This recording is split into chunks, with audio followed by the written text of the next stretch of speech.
ඔයා පාවිච්චි කරන ලැප්ටොප් එක අවුරුද්දක් 2ක් 3ක් එක දිගට සර්විස් එකක් නොකර පාවිච්චි කිරීමෙන් ඇතිවන විපාකය මොකක්ද? මේක කරන්නේ කොහොමද? ලැප්ටොප් එක ස්පීඩ් කරගන්නේ කොහොමද? ඔයාලගේ තියෙන මේ හැම ප්‍රශ්නයකටම පිළිතුරු හම්බෙනවා මේ වීඩියෝ එක අවසානය වෙනකන් බැලුවොත්. නිවැරදිව ලැප්ටොප් එකක් සර්විස් කරගන්නේ කොහොමද? අපි සර්විස් එකක් කරන්න ඕනේ මොන හේතුව හින්දාද කියන එක සමහරු දන්නේ නැහැ. මේ විදියට ලැප්ටොප් එක සර්විස් නොකර දිවීමෙන් විශේෂයෙන්ම ලංකාව වගේ ආසියානු රටවල සාමාන්‍යයෙන් දූවිලි ප්‍රමාණය වැඩි වාතයේ තියෙන. මේවා ඔක්කොම කූලින් ෆෑන් වලට එකතු වෙලා කූලින් ප්ලෑන් එක බ්ලොක් වෙනවා. මෙතනින් ලැප්ටොප් එකේ තාපය වැඩි වෙනවා. මොකද කූලින් සිස්ටම් එක නිවැරදිව ක්‍රියාත්මක වෙන්නේ නැහැ. කූලින් ෆෑන්ස් වල මේ ඩස්ට් බැඳිලා සේරම බ්ලොක් වෙනවා. මේ හේතුවෙන් ලැප් එක ඕවර්හීට් වෙලා පර්ෆෝමන්ස් එක ලැප්ටොප් එකේ ස්පීඩ් එක අනිවාර්යෙන්ම හීට් එක වැඩි වෙද්දි ඩවුන් වෙනවා. ලැප්ටොප් එක ස්ලෝ වෙන්නත් මේක හේතුවක් වෙනවා. කූලින් සිස්ටම් එක හරියට ක්‍රියාත්මක වෙන්නේ නැති හින්දා තාපය ඉහළ යෑමෙන් තර්මල් පේස්ට් එකේ තියෙන ගේන් එක, එහෙම නැත්නම් ඒකේ තියෙන අපි සරලව ගමු, ඒකේ තියෙන ගේන් එක බහිනවා. අනිත් එක තමයි ෆෑන්ස් මලකට ගාලා ෆෑන්ස් වල ප්‍රොබ්ලම් ඇති වෙන්න පුළුවන්. ඒ වගේම CPU ඒ ෆෑන් එකෙන්ම තමා CPU ෆෑන් එක හරහාම තමා GPU එකත් කූල් වෙන්නේ. GPU එකේ ටෙම්පරේචර් එක ඉහළ යනවා. මේ විදියට මේ දිගින් දිගටම මේ ටෙම්පරේචර් එක රඳා පැවතීමෙන් අනිවාර්යෙන්ම CPU එක GPU එක මේන් චිප් වලට ඩැමේජ් එකක් ඇති වෙන්න පුළුවන්. මේක දීර්ඝ කාලව තිබුණොත්. ලැප්ටොප් එක ඇතුලේ සම්පූර්ණ ටෙම්පරේචර් එක වැඩි වෙනවා. මේ හේතුවෙන් බැටරි වලට ඒ වගේම SSD drive වලට හානි වෙන්න පුළුවන්. අපි කොහොමද නිවැරදිව සර්විස් එකක් කරන්නේ? ලැප්ටොප් එකේ පාර්ට්ස් ටික ඕගොල්ලෝ වීඩියෝ එකේ දකින්න ඇති. අනිවාර්යයෙන්ම මේ විදියට නිවැරදිව ගලවගෙන මෙන්න මේ ආකාරයට ක්ලීන් කරගන්න ඕන. ඊට පස්සේ ගොඩක් වැදගත් මේකට නිවැරදිව තර්මල් පේස්ට් එකක්, තර්මල් පෑඩ් අපිට ඒවා භාවිතා කිරීම. මොකද කඩේ තියෙන 150 තර්මල් පෑඩ් පේස්ට් එක ගෙනල්ලා මේ ලැප්ටොප් එකට උලන්න එපා. ඒක එච්චර සාර්ථක පිළියමක් නෙවෙයි. හොඳ තර්මල් පේස්ට් එකක් භාවිතා කරන්න. WMK අගය අනිවාර්යෙන්ම 10ට වැඩි තියෙන ඔරිජිනල් බ්‍රෑන්ඩ් එකක්. මේකෙන් ඔයාලගේ ලැප්ටොප් එකේ ටෙම්පරේචර් එක ඉතාමත් හොඳ මට්ටමක අඩු මට්ටමක තියාගන්න උපකාරී වෙනවා. මොකද ලැප්ටොප් එක ටෙම්පරේචර් එක අඩුව තියෙනවා කියන්නේ ලැප්ටොප් එකේ අනිවාර්යෙන්ම ලයිෆ් ටයිම් එකට හොඳයි. ස්පීඩ් එක වැඩි වෙනවා.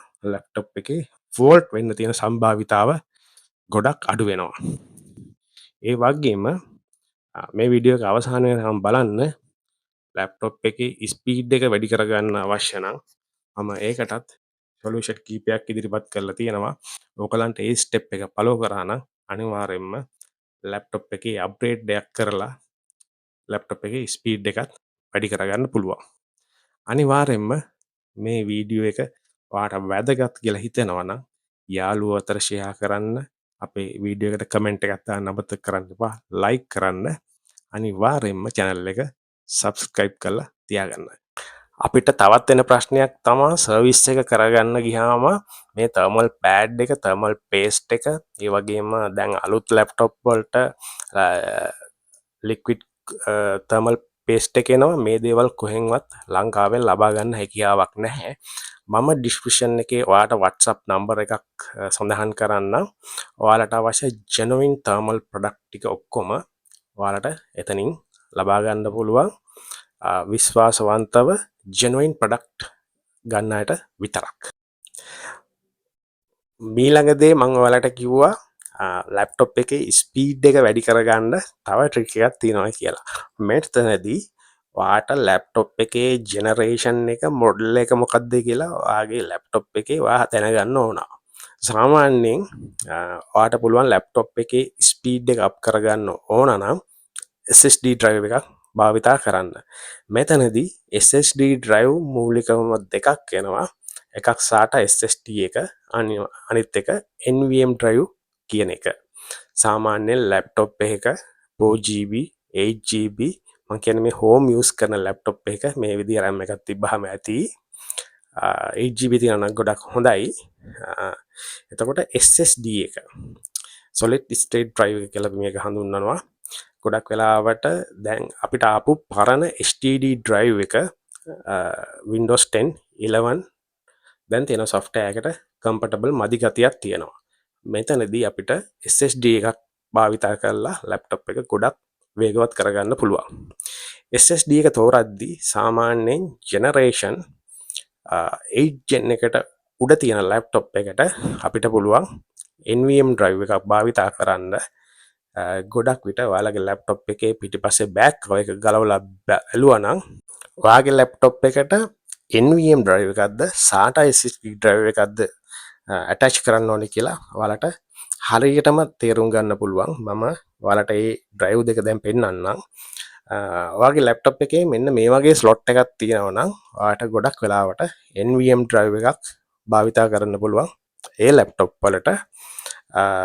දැන් ඔය drive එක නැත්නම් ඔයාලට අනිවාර්යයෙන්ම SATA SSD drive එකක් භාවිතා කරලා මේ දේ කරගන්න පුළුවන්. ඊළඟ ප්‍රශ්නේ, SATA SSD drive එකක් භාවිතා කරනවා නම් මේ තියෙන hard එකට මොකද්ද කරන්නේ? මේ generation එකේ 4th gen 3rd gen 5th gen වගේ ලැප්ටොප් වලට අනිවාර්යයෙන්ම DVD drive එකක් ඇවිල්ලා තියෙනවා. ඔයාලට ඒකටත් ගැජට් එකක් තියෙනවා. කම්පියුටර් ෂොප් වල කැඩී බේ කියලා මෙන්න මේ බේ එක දාලා ඔයාට එතනදී SATA hard drive එකයි ඔයාගේ තියෙන පරණ hard drive එකයි දෙකම use කරන්න හැකියාවක් තියෙනවා. මේ solution එක කරොත් SSD එකක් දාලා නිවැරදිව drivers update කරලා මේ දේ ස්ටෙප් ටික හරියට කරොත් ඔයාගේ ලැප්ටොප් එක 140ක 50ක performance එකක් අනිවාර්යයෙන්ම වැඩි කරගන්න පුළුවන් Windows 10 11 වගේ software එකක් operating system එකක් run කරන්න. මෙතනදී ඔයාලට කියන්න ඕන මේ දේ ඔයාලගේ ලැප්ටොප් එකට කරලා තියෙනවා නම් කරපු අය ඉන්නවා නම් මේකට අනිවාර්යයෙන්ම කමෙන්ට් එකක් දාන්න. පැහැදිලි වෙනසක් තියෙනවා ලැප්ටොප් එකේ ස්පීඩ් එක ගැන.